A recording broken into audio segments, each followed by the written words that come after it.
At the time Amelia went missing, World War II was about to start. Japan and America were beefing over military expansion. Japan was invading China, which had a direct effect on America's economy. It's really complicated, okay, but essentially World War II was brewing. The theory goes that the Japanese captured Amelia and Fred and kept them in captivity until they died. Which, sure, that might have happened, but it really doesn't make a lot of sense to kidnap America's sweetheart and not brag about it or use it as a bargaining chip.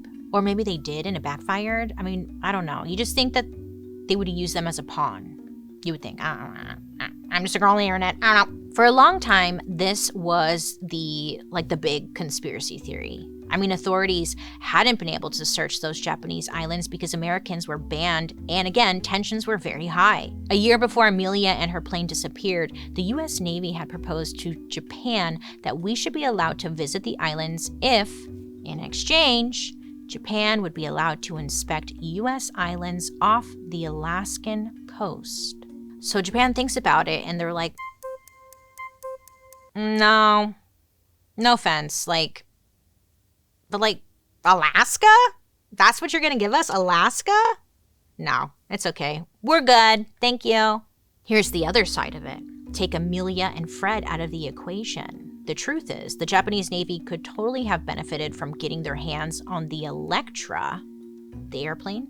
Maybe that's what they wanted. That plane had a whole bunch of bells and whistles on board, including some new inventions that were being tested for U.S. warplanes, which means Japan would get their hands on inside knowledge on American military technology, and who wouldn't want that at this time? Around this time, the FBI and the U.S. Navy knew that the Japanese spies were trying to get information from the Lockheed plant. In other words, the manufacturer of the Electra plane. Even some people in the Earhart family believe this theory. Amelia's cousin, Wally Earhart, is convinced that she and her plane were captured by the Japanese. Wally believes that the U.S. government is part of what he calls a massive cover-up.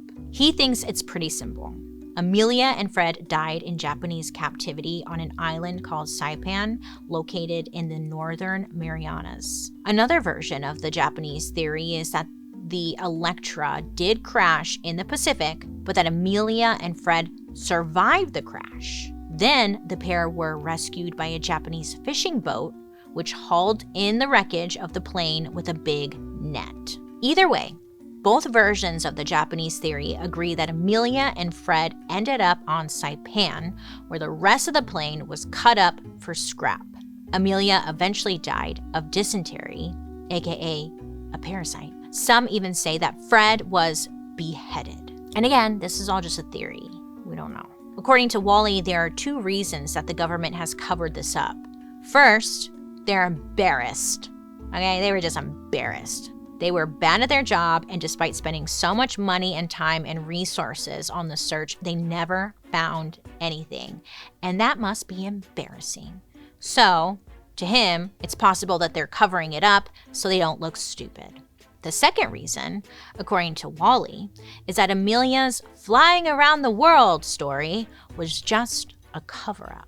According to Wally, President Franklin D. Roosevelt had specifically asked Amelia to scout out, quote, Japanese military installations in the Pacific during her journey. What? Now, to be fair, Amelia and the Roosevelts, I guess they were very close, but there doesn't seem to be much evidence for this statement. It's really just hearsay. Yeah. Many experts disregard the Japan theory. They say it's unlikely that Amelia had enough fuel to make it to those islands in the first place. But then there's another theory with even more research to back it up.